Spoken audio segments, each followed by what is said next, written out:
Hello everyone, welcome to Abipedia. My name is Ankur Sharma. आज हम करेंगे अपना जो है नेक्स्ट टॉपिक। फाइनेंशियल स्टेटमेंट्स हमने कर ली थी। अब फाइनेंशियल स्टेटमेंट्स जो है वो हमारा बेसिक होता है अकाउंटिंग का। फाइनेंशियल स्टेटमेंट तक वो सोल प्रोप्राइटरशिप की थी। तो अब आज से हम जो हमारे लेक्चर स्टार्ट होंगे वो पार्टनरशिप से रिलेटेड होंगे कि पार्टनरशिप जो आपका टॉपिक है उसमें सबसे पहले तो फंडामेंटल्स ऑफ पार्टनरशिप हम करेंगे। एक सेकेंड में फंडामेंटल्स ऑफ पार्टनरशिप हम करेंगे और फंडामेंटल ऑफ पार्टनरशिप जो है इससे रिलेटेड पहले एमसीक्यूज करेंगे। फिर इसके आगे फर्दर जो टॉपिक होते हैं, देखो पार्टनरशिप के अंदर फिर फर्दर जो टॉपिक होंगे वो क्या होंगे, एडमिशन ऑफ अ पार्टनर हो जाएंगे। फिर एडमिशन ऑफ पार्टनर के बाद आपकी डिसोल्यूशन होती है, फिर आपकी रिटायरमेंट होती है। कई बार ऐसा भी हो जाता है कि पार्टनरशिप चलती पार्टनरशिप में से कोई मिसहैपनिंग हो जाए या कोई नॉर्मली वैसे ही एक्सपायर कर जाए तो उसको बोलते हैं डेथ ऑफ द पार्टनर। तो इन सभी केसेस में पार्टनरशिप के अंदर ये सभी केसेस से एक दो डिपेंडिंग अपॉन हम एक एक दो दो लेक्चर्स जो हैं अपने रिवाइज कर लेंगे।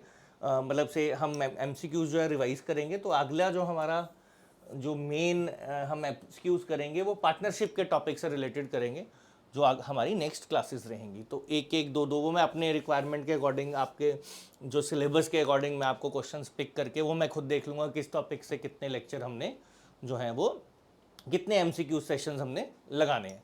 तो पहला जो आज का हमारा सेशन है तो it is related to partnership, fundamental of partnership. Fundamental of partnership में भी बिल्कुल बेसिक पार्टनरशिप होगी, ज़्यादा जो है अभी मुश्किल क्वेश्चन नहीं होंगे। बेसिक्स जो पार्टनरशिप के होंगे वही रिलेटेड होंगे, वही चीज़ें होंगी इसमें। तो an ordinary partnership firm can have कितने, not more than 20 members, not more than 50 members, not less than 3 partners, any number of partners, no restriction। तो ये आपको देखना है कि एक पार्टनरशिप फर्म के अंदर जो है कितने मेंबर हो सकते हैं, ये आपको सोचना है, ये आपको बताना है। 20 होंगे, 20 से ज़्यादा नहीं हो सकते, 50 हो सकते हैं, 3 से कम नहीं हो सकते, या कितने भी मेंबर हो सकते हैं, कोई भी इसमें रिस्ट्रिक्शन नहीं है। ठीक है। तो अब इसके अंदर क्या है, एक पार्टनरशिप फर्म के अंदर जो है कितने, इतने पार्टनर्स, 50 से ज़्यादा, ये वाली ऑप्शन आपकी सही है, नॉट मोर देन 50 पार्टनर्स, ऐसा आपको ये ध्यान रखना है। तो according not more than 50 members, companies act 56, the maximum limit on the case of the partnership was 10 and 20 पहले, for banking businesses and other businesses respectively, पहले की बात है। लेकिन अब जो है वो 50 है, तो आपको ये ध्यान रखना है इसका। अब आ जाए पहला question, X and Y started business, second वाला आपका question, X and Y started business on 1 April 2015 with capitals of ₹5 lakh and 3 lakh respectively. There is no withdrawal or addition of capital during the year. Calculate the interest on capital at the rate of 12% if books of accounts are closed on 31st March। बहुत आसान है, ठीक है। Interest on capital find करना है, तो interest on capital बहुत आसान है। कैपिटल्स दिए हुए हैं, ना तो उसमें कुछ एडिशन हुई है ना ही कोई ड्राइंग्स करी है हमने, तो हमें ये भी नहीं करना कि जो है वो एडजस्टमेंट्स करनी है। बहुत सीधा सीधा सा क्वेश्चन है। तो रेट दिया हुआ है 12%, तो कितना है, 5 लाख आपका एक का कैपिटल है, 3 लाख आपका एक का कैपिटल है। इसको जो है आप रेट से मल्टीप्लाई कर दो, 12% से मल्टीप्लाई कर दो और आपका आंसर आ जाएगा। इसको 12% से कर दो और इसको भी 12% से कर दो, बिकॉज रेट जो है वो यही डिसाइड हुआ है। तो आपकी जो कैलकुलेशन है वो क्या आ जाएगी, ये आनी चाहिए 60,000 एंड 36,000। तो ये आपका आंसर है। सिंपल सा बेसिक क्वेश्चन है। अगर मतलब इसको बोले कि नॉर्मल आपसे पूछ लेते तो भी आप निकाल सकते थे। बस यहाँ पे है कि पार्टनर 2 हैं तो कैपिटल्स 2 होंगे, पार्टनर 10 होंगे तो जो कैपिटल आपको इंटरेस्ट ऑन कैपिटल निकालना पड़ेगा वो भी जो है उनका अलग अलग निकालना पड़ेगा, बिकॉज सबके कैपिटल जो है वो अलग अलग होते हैं। तो निकालने का तरीका तो आसान ही है। फिर the profit sharing ratio of the partners of a new firm depends upon sacrificing ratio of the old partners. अब देखो आपसे एक क्वेश्चन पूछा है बेसिक फंडामेंटल का, कहता नई फर्म बनी है तो profit sharing ratio of the partners of the new firm depends upon the sacrificing ratio of the old partners. Obviously देखो अब इसमें दो केसेस हो सकते हैं ना, न्यू फर्म, और न्यू फर्म में कितने पार्टनर्स हैं, कम भी हो सकते हैं ज़्यादा भी हो सकते हैं। ये तो बताया नहीं ना कि हमने एडमिट किया है या एक पार्टनर चला गया है, ये एक एडमिशन किया पार्टनर की, एक एक्स्ट्रा पार्टनर भी तो आ सकता है तब भी नई फर्म हो जाएगी, वो एक पार्टनर जा सकता है तब भी नई फर्म हो जाएगी।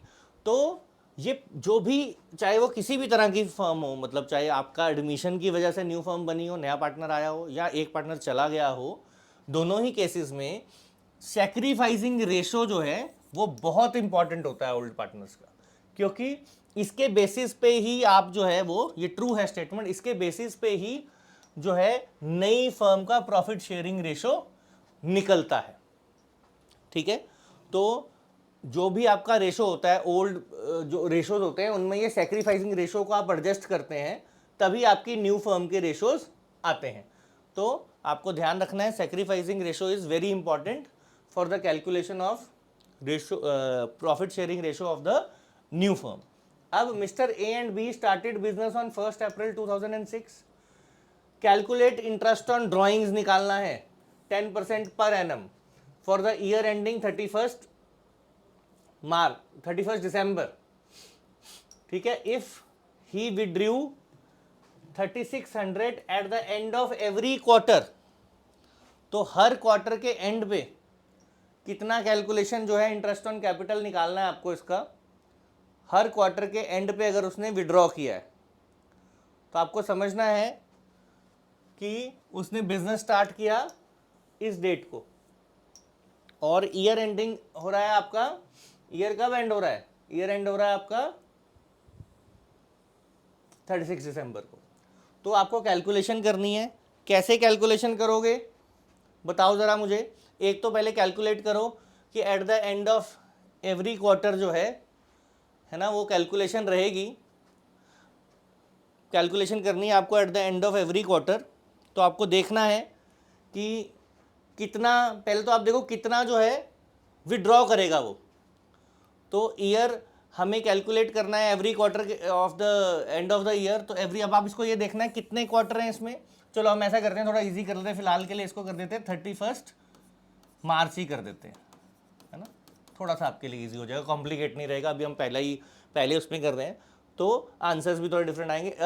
ए and B started business on 1 April, calculate the interest on drawings, है ना, 10 per annum for the year ending 31 March कर दिया, 31 मार्च 2007 आपकी डेट चेंज कर दी। If you withdrew 3600 at the end of every quarter, तो अब at the end of every quarter तो 4 क्वार्टर होते हैं। पहले तो निकालो ये टोटल ड्राइंग्स कितनी हुई इसकी।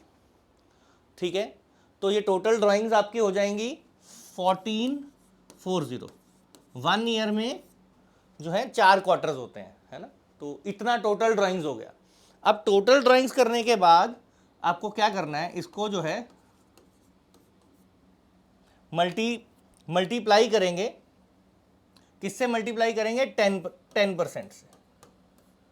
ये तो ठीक है, लेकिन इसके बाद आपको देखना होता है कि ड्राइंग्स के लिए ना खास बात होती है, हमने पहले भी की थी, ड्राइंग्स अगर पर एनम दी हो अगर आपको, तो 6 मंथ्स की कैलकुलेट होती है, मैंने आपको बताया था ना, 6 मंथ्स की कैलकुलेट होती है नॉर्मल केस में। लेकिन पार्टनरशिप में कई सारे केसेस होते हैं जिसमें अगर वो and of every semi annually करता है तो उस हिसाब से कैलकुलेट होता है, eight the end of every month करता है तो उस हिसाब से कैलकुलेट होता है। अब यहाँ पे एंड ऑफ एवरी क्वार्टर है, तो आपको याद रखना है एंड ऑफ एवरी क्वार्टर में आपको क्या करना पड़ेगा, 4.5 डिवाइडेड बाय 12, ये आपको करना पड़ेगा। जो एवरेज पीरियड है वो आपका ऐसे निकलेगा, 4.5 डिवाइडेड बाय 12 मीन्स ड्राइंग्स कभी भी, देखो हमने नॉर्मली जब पहले भी हमने किए थे क्वेश्चंस ये ड्राइंग्स वाले, पहले हमने क्लासेस की तो मैंने आपको बताया था ड्राइंग्स में अगर पर एनम लिखा हो तो हम 6/12 करते हैं। बट पार्टनरशिप के अंदर कई केसेस होते हैं, वो ड्राइंग्स कब कर रहा है, जैसे इस पे एंड ऑफ एवरी क्वार्टर है, तो एंड ऑफ एवरी क्वार्टर में, अब उसकी डिटेल में तो मैं नहीं जाऊंगा, वो आप देख सकते हैं, आप याद रख सकते हैं कि अब and of the every quarter है तो आपको 4.5 मंथ्स के 4.5 यूज करेंगे, मतलब 4.5 मंथ्स का आप जो है इंटरेस्ट ऑन ड्राइंग्स कैलकुलेट करेंगे। अगर सेमी एनुअली होता तो 6, मतलब वैसे 6 मंथ्स का करते हैं, अगर ही withdrew eight the end of every 6 months and all that, तो वो जो है उसके अकॉर्डिंग कैलकुलेशन आपकी बनती है। लेकिन यहाँ पे आपको एंड ऑफ एवरी क्वार्टर के हिसाब से 4.5 बनेगी, उसका फॉर्मूला होता है, वो आप जो है देख सकते हैं, ठीक है, वो आप रिवाइज कर सकते हैं।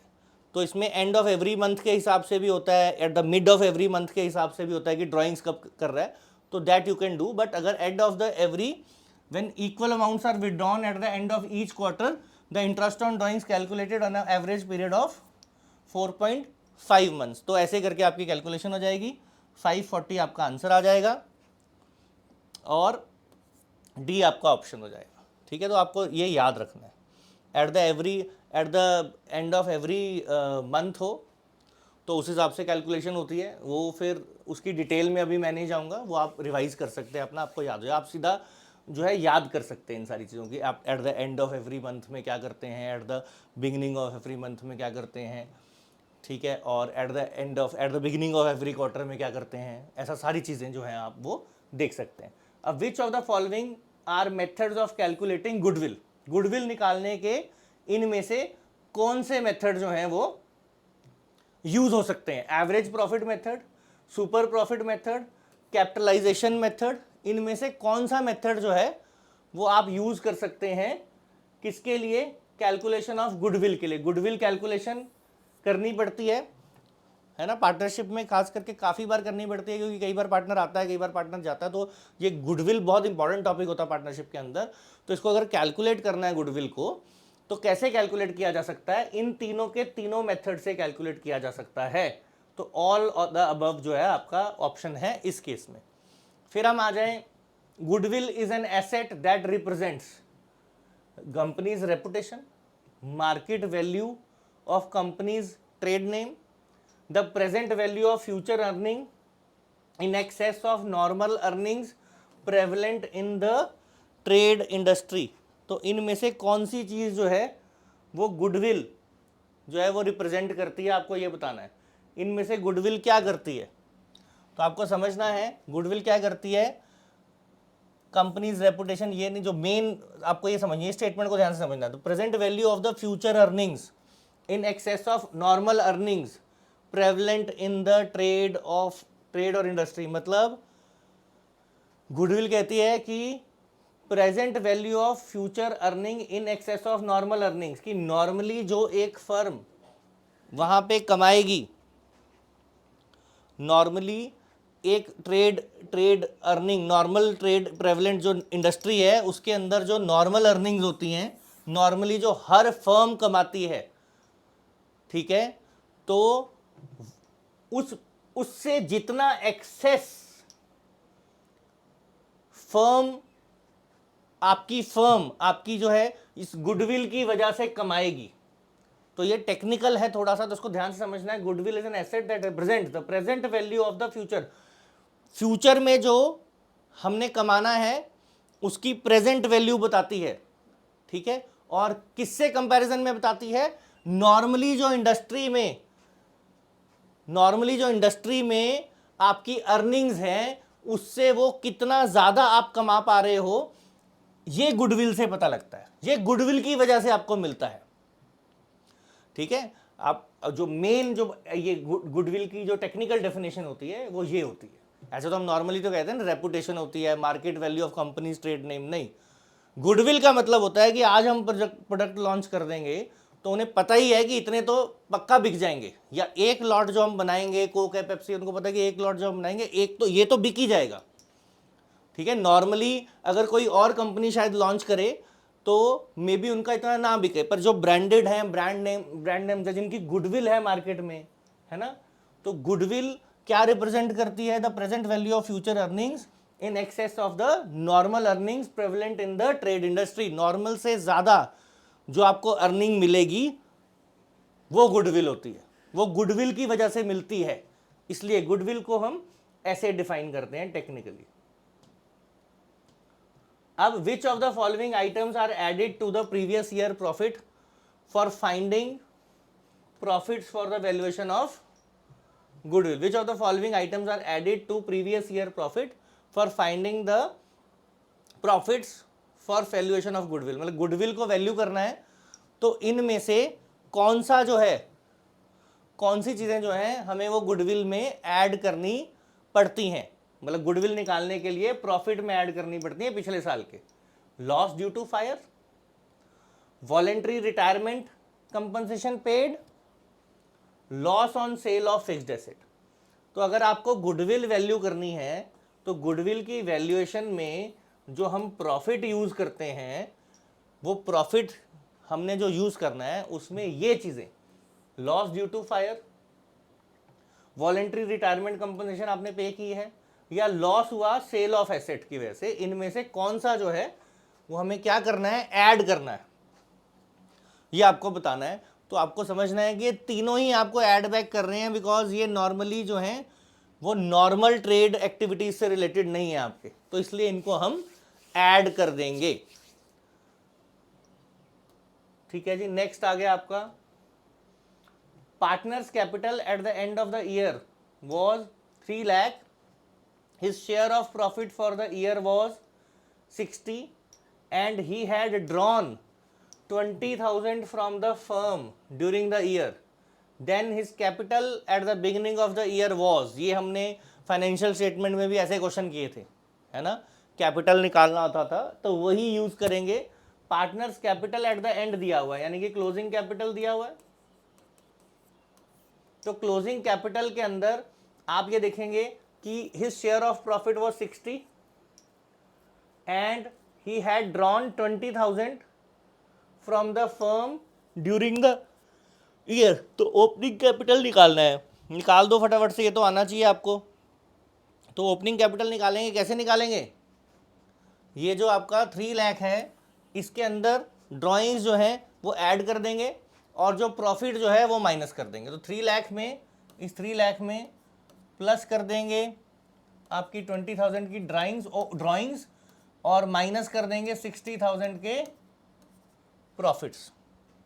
तो अब आपका जो आंसर है वो आ जाएगा 2,60,000। बहुत इजी है, और इस तरह का फाइनेंशियल स्टेटमेंट में भी हमने इस तरह के काफ़ी क्वेश्चंस किए हुए हैं, है ना। Other partners are suppose to pay interest on drawings only when dash by the dash. तो कहता है पार्टनर्स को इंटरेस्ट ऑन ड्राइंग्स मिलेगा कब? If it is provided by the agreement, पहली option, it is permitted by the investors, it is agreed by the partners, या both A and C. A and C मतलब ये भी और ये भी दोनों चाहिए। तो आपको सोचना है, देखो अब इंटरेस्ट ऑन ड्राइंग्स जो है वो पार्टनर्स को किस मिलता है, कि पार्टनर्स को जो है वो आर सपोज टू पे, पार्टनर्स को जो है पेमेंट करनी पड़ती है। कि इंटरेस्ट ऑन ड्राइंग्स क्या होता है, फर्म के लिए क्या होता है, फर्म के लिए होती है इनकम, पार्टनर्स को देना होता है फर्म को जो भी जितना भी उन्होंने ड्राइंग्स किया है उसके ऊपर। जैसे अभी हमने पीछे इंटरेस्ट ऑन ड्राइंग्स निकाला था ना 4.5 करके, है ना, तो ऐसे ही वो इनकम होती है। तो आपको देखना है कि वो कब जो है वो देनी होती है। तो आपको समझना है कब जो है ये देना होता है इंटरेस्ट ऑन ड्राइंग्स आपका। तो क्या चीज इंपॉर्टेंट है, ये ए भी इंपॉर्टेंट है और ये सी भी इंपॉर्टेंट है। पहला तो एग्रीमेंट में होना चाहिए, ठीक है, प्रोवाइडेड एंड एग्रीड, मतलब दो स्टेटमेंट्स हैं, are suppose to pay interest on drawings only when provided and agreed. एक तो ये होना चाहिए, है ना, प्रोवाइडेड भी होना चाहिए और एग्रीमेंट भी होना चाहिए। प्रोवाइडेड एंड एग्रीमेंट दोनों, और एग्रीड बाय पार्टनर्स भी होना चाहिए। मतलब provided in the agreement, provided by the agreement भी होना चाहिए और एग्रीड बाय द पार्टनर्स भी होना चाहिए। दोनों ही चीजें इंपॉर्टेंट है इसमें। इंटरेस्ट ऑन ड्राइंग्स तभी मिलेगा जब जो ये पार्टनर्स एग्री करते हैं और एग्रीमेंट में भी दिया हुआ है। तो both A and C is the right option. They are provided by the agreement and agreed by the partners, दोनों ही चीजें इंपॉर्टेंट हैं। अब आपका नेक्स्ट क्वेश्चन, ठीक है, तो नेक्स्ट क्वेश्चन आपका 10th क्वेश्चन है, a partner acts as an dash for a firm, employ, employer, agent, third party. Firm के लिए देखो हमने अकाउंटिंग का बेसिक किया है। अकाउंटिंग जब हम करते हैं तो अकाउंटिंग में ओनर को हम अलग ट्रीट करते हैं और बिजनेस हमारा अलग होता है, सेपरेट लीगल एंटिटी का हमने केस किया हुआ है। तो ओनर और बिजनेस जो है वो दो डिफरेंट बंदे हैं ऐसा माना जाता है। बिजनेस आर्टिफिशियल पर्सन है, ये रूल होता है अकाउंटिंग का पहला। और सारी ही जो अकाउंटिंग होती है वो बिजनेस के पॉइंट ऑफ व्यू से की जाती है। जो भी चीज़ें वहाँ हैं वो सब किसकी हैं, बिजनेस की हैं, वो एक आर्टिफिशियल पर्सन है। तो इस केस में अब आपसे पूछा गया है पार्टनर जो है वो इस फर्म के लिए, इस बिजनेस के लिए, इसको फर्म कह सकते हैं हम, इस फर्म के लिए एम्प्लॉई है, एम्प्लॉयर है, एजेंट है या थर्ड पार्टी है, क्या है इनमें से, ये बताना आपको। आपको समझना है पार्टनर जो है हमेशा एजेंट की तरह काम करता है एक फर्म के लिए। वैसे पार्टनरशिप है, आप नॉर्मली यही बोलोगे, आप दो पार्टनर हो, आपने फ्रेंड्स ने खोल लिया बिजनेस तो आप बोलोगे हमारा बिजनेस है जी। बट जब अकाउंटिंग की जाती है तो आपका बिजनेस नहीं है। अकाउंटिंग में जो बिजनेस है वो अलग है, फर्म जो है वो अलग है, आप अलग हैं। और अगर आप पार्टनरशिप फर्म खोल रहे हैं तो आप एज अ एजेंट फर्म के लिए काम करते हैं, ठीक है, ये आपको ध्यान रखना है। तो आज के लिए हमने इतने ही क्वेश्चंस करने थे और ऐसे ही फंडामेंटल्स के कुछ एक लेक्चर और फंडामेंटल का मैं आपके लिए लेके आऊँगा और उसमें हम कुछ और fundamental basic of partnership revise करेंगे। आज के लिए जो देखो जो सबसे थोड़ा सा ट्रिकी था वो इंटरेस्ट ऑन ड्राइंग्स वाला ही आपका था। आई होप आपको समझ आ गया होगा। एक बार मैं दोबारा रिपीट कर देता हूँ। इंटरेस्ट ऑन ड्राइंग्स का आपका टॉपिक कहाँ गया वो, देखो कैलकुलेशन तो आपको समझ आ गई होगी। कुछ चेंजेस हमने किए थे वही मैंने बता दिया कि 31st ईजी कर दिया था मैंने आपके लिए। तो आपको करना क्या है, इसमें आपको हमेशा जब इसमें पार्टनरशिप का क्वेश्चन दिया और इंटरेस्ट ऑन ड्राइंग्स नॉर्मली दी हो तो 6/12 करते हैं, वो मैंने आपको बता दिया, पर एनम दिया हो। और पर एनम ना दिया हो नॉर्मल केसेस में तो आपको कुछ नहीं करना होता, फिर 6/12 नहीं करना, फिर सीधा सीधा निकाल देते हैं, है ना। बट जब ये वाले आपको ऐसे दे दे end of every quarter, end of every month, तो ये सारी चीज़ें आप याद कर लेना। एक बार आपको नटशेल याद रखना, फॉर्मूला याद रखने की जरूरत नहीं है, फिर वो तो बड़ा लेंदी होता है। नटशेल याद रख लो कि एंड ऑफ द क्वार्टर में क्या होता है, बिगिनिंग ऑफ क्वार्टर में कितना होता है। तो इसमें 4.5 जैसे मैंने बता दिया। तो ये सारी चीज़ें इतने सारी डिटेल में नहीं जाऊँगा मैं। हाँ, किसी को अगर होगा तो मुझे बता देना नेक्स्ट या उससे नेक्स्ट क्लास में जो है मैं इससे रिलेटेड एक दो न्यूमेरिकल्स डाल दूंगा आपका, ताकि आपकी रिवीजन हो जाए, जिसमें कि आपका एक beginning of month, beginning of every month ऐसा कुछ एक केस उसका डाल दूंगा मंथ का, एक सेमी एनुअली का डाल दूंगा, तो आपकी रिवीजन हो जाएगी। फिलहाल के लिए एंड ऑफ एवरी क्वार्टर के लिए आप याद रख लो कि एंड ऑफ एवरी क्वार्टर में जो है 4.5 आपने डालना है, 4.5 मंथ्स के लिए कैलकुलेट करना है, ठीक है जी। तो आज के लिए हमने इतने ही क्वेश्चंस करने थे। आई होप आपके लिए यूज़फुल रहा होगा आज का लेक्चर, ठीक है। बाकी पार्टनरशिप से रिलेटेड अभी हम और MCQs भी करेंगे, फंडामेंटल्स टॉपिक वाइज करेंगे सारे ही। तो आज के लिए इतने ही क्वेश्चंस हैं, तो थैंक यू वेरी मच और फिर नेक्स्ट क्लास में मिलते हैं, तब तक के लिए यू कीप प्रिपेयरिंग।